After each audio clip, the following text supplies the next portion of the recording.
আসসালামু আলাইকুম, welcome back to my channel. আজ চলে এসেছি আপনাদের জন্য আরও একটা নতুন রেসিপি নিয়ে।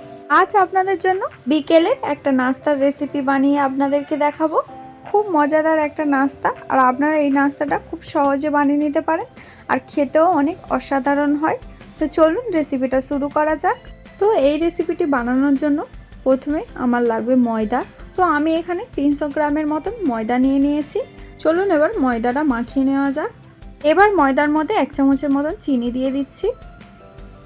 তারপর আমি ওর মধ্যে স্বাদ অনুযায়ী লবণ দিয়ে দেব এবং 1/2 চামচের মতন কালো জিরে দিয়ে দেব। এবার আমি ওর মধ্যে 5 থেকে 6 চামচের মতন তেল দিয়ে দেব। এবার সব উপকরণগুলো ময়দার সঙ্গে খুব ভালো করে মাখিয়ে নেব।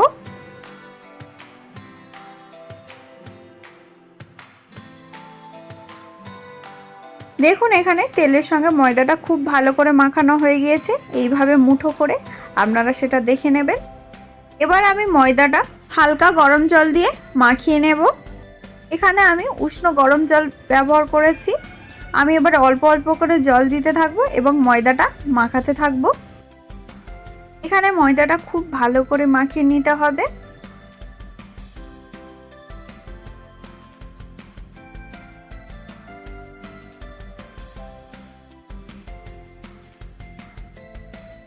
দেখুন এখানে ময়দাটা খুব ভালো করে মাখানো হয়ে গিয়েছে। এবার আমি আধ ঘন্টার মতন ঢাকনা দিয়ে রেখে দেব। আপনারা চাইলে আরো বেশিক্ষণ রাখতে পারেন। চলুন এবার দেখে নিই এই রেসিপিটি বানানোর জন্য কি কি উপকরণ লাগবে। তো আমি এখানে 200 গ্রামের মতন মাটন নিয়ে নিয়েছি। আপনারা চাইলে এটা গরুর মাংসেরও ব্যবহার করতে পারেন। তো মাংসটা খুব ভালো করে কুচি কুচি করে কেটে নিতে হবে।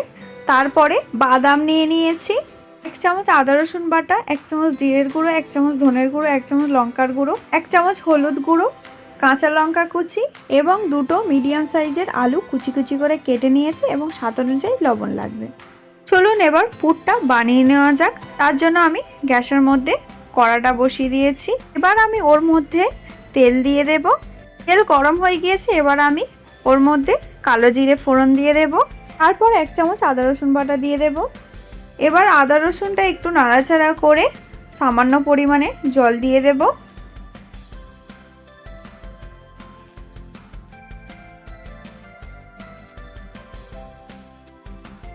এবার বাকি মশলাগুলো ওর মধ্যে দিয়ে দেব।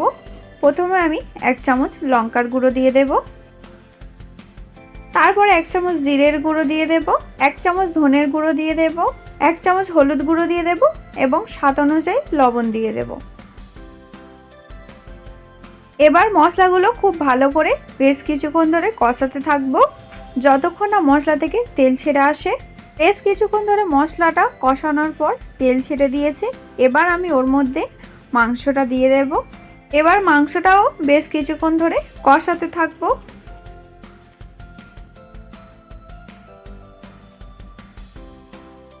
এবার আমি ওর মধ্যে আলু কুচি এবং কাঁচা লঙ্কা কুচিটা দিয়ে দেব। তারপর আলুটাও বেশ কিছুক্ষণ ধরে মাংসের সঙ্গে কষাতে থাকবো।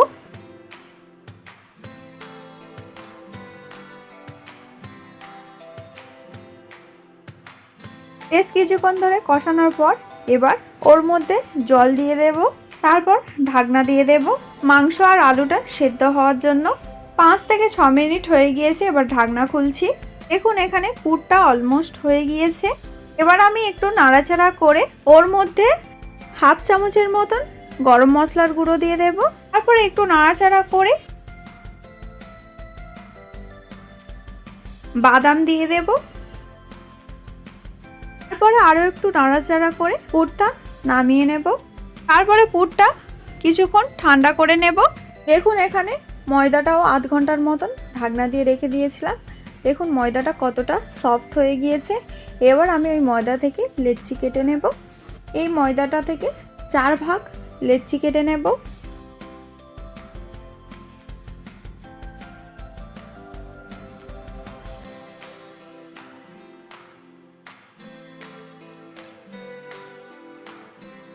আমার এখানে 4 ভাগ লেচি কাটা হয়ে গিয়েছে।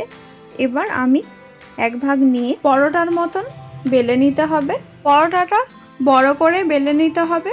এটা আমি ময়দা দিয়ে বেলে নিচ্ছি, আপনারা চাইলে তেল দিয়েও বেলে নিতে পারেন। আপনাদের যেটা সুবিধা বলে মনে হবে সেইভাবেই বেলে নেবেন। তো আমি এখানে পরোটাটা বড় করে বেলে নেব।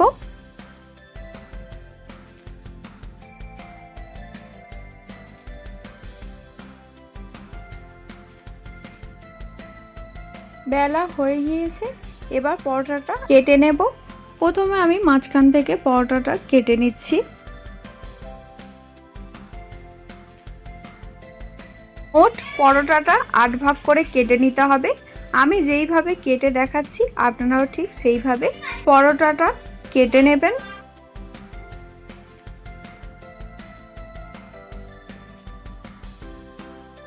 তো আমার এখানে পরোটাটা 8 ভাগ কাটা হয়ে গিয়েছে। এবার আমি 1 ভাগ নিয়ে মুড়ে নেব। আমি যেইভাবে দেখাচ্ছি আপনারাও ঠিক সেইভাবে মুড়ে নেবেন। প্রথমে নিচের কোণ দুটো একসঙ্গে খুব ভালো করে এইভাবে মুড়ে নেব। এখানে খুব ভালো করে মুড়ে নিতে হবে, না হলে খুলে যেতে পারে। এবার ওর মধ্যে যে পুরটা বানিয়ে রেখেছিলাম সেটা দিয়ে দেব।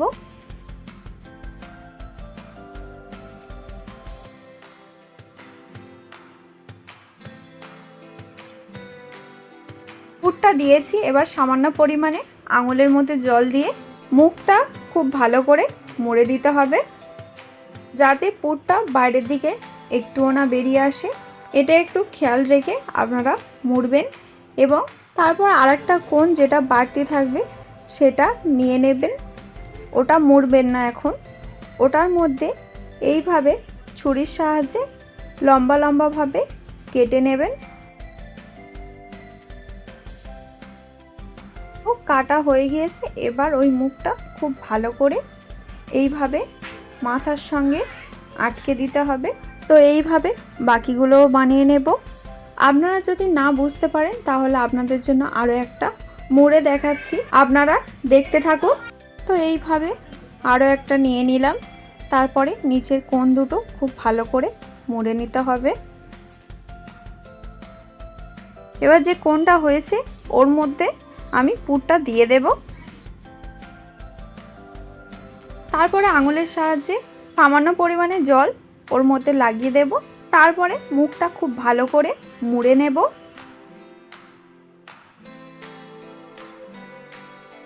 এবার যে বাড়তি অংশটুকু থাকবে সেটা লম্বা করে রেখে এরকম ছুরির সাহায্যে লম্বা লম্বাভাবে কেটে নিতে হবে। লম্বা লম্বাভাবে পুরোটা কেটে নেবেন না, মাঝ বরাবর এইভাবে লম্বা লম্বা করে কেটে নিতে হবে। তারপরে ওই কোণটা নিয়ে যে মাথার সঙ্গে এইভাবে আটকে দিতে হবে। মোড়াটা খুব ভালো করে আপনারা মুড়ে নেবেন। তো এইভাবে আমি সবগুলো মুড়ে নিয়েছি। এবার আমি তেলের মধ্যে এগুলো দিয়ে ভেজে নেব। তার জন্য আমি গ্যাসের মধ্যে কড়া বসিয়ে ওর মধ্যে তেল দিয়ে দেব। তেলটা হালকা গরম হয়ে গেলে ওর মধ্যে এক এক করে দিয়ে দেব। আর গ্যাসের ফ্লেমটা একেবারে লো করে দেব, নাহলে উপরের অংশটা লাল হয়ে যাবে আর ভেতরেরটা একেবারে কাঁচা থাকবে, তাতে খেতে একদমই ভালো হবে না। সেই জন্য এটা লো ফ্লেমে করতে হবে। মাঝে মাঝে এইভাবে উল্টে পাল্টেও ভেজে নিতে হবে, না হলে একদিকটা ভাজা হয়ে যাবে আর আরেক দিকটা কাঁচা থেকে যাবে। তো এইভাবে আমি উল্টে পাল্টে ভেজে নেব। দেখুন এখানে হালকা লাল লাল করে ভাজা হয়ে গিয়েছে। এই পর্যায়ে আমি তুলব না, আর একটু লাল লাল করে ভেজে নিয়ে তুলে নেব। তো আমার এখানে লাল লাল করে ভাজা হয়ে গিয়েছে, এবার আমি তুলে নিচ্ছি। এইরকম সেম পদ্ধতিতে বাকিগুলোও ভেজে নেব। তো আপনারা দেখলেন কতটা ইজিভাবে এই রেসিপিটা আপনারা বানিয়ে নিতে পারেন। আর দেখতে অনেকটা সিঙ্গারার মতন, আর খেতেও অনেক ভালো হয়। আপনাদেরকে আমি একটা ভেঙে দেখাচ্ছি, দেখুন কতটা সুন্দর হয়েছে আর খেতেও অনেক অনেক ভালো হবে। আপনারা একবার ট্রাই করুন, আশা করছি আপনাদের অনেক বেশি ভালো লাগবে। ভেতরের অংশটা অনেকটা খাস্তা হয়েছে আর উপরের অংশটা আপনারা দেখতেই পাচ্ছেন কতটা মুচমুচে হয়েছে, আর খেতেও অসাধারণ হয়। আপনারা একবার বানিয়ে খেয়ে দেখুন, আপনাদের কথা দিচ্ছি অনেক বেশি ভালো লাগবে। আর যদি এই রেসিপিটা আপনাদের একটুও ভালো লেগে থাকে তাহলে অবশ্যই একটা লাইক করতে ভুলবেন না। কমেন্টে জানাবেন রেসিপিটা কেমন হয়েছে, শেয়ার করে দেবেন। আরও নতুন নতুন ভিডিও দেখার জন্য আমাদের চ্যানেলটিকে সাবস্ক্রাইব করে আমাদের পাশে থাকবেন। আবার দেখা হচ্ছে অন্য কোনো ভিডিও নিয়ে। ততক্ষণের জন্য ভালো থাকবেন, সুস্থ থাকবেন। আল্লাহ হাফেজ।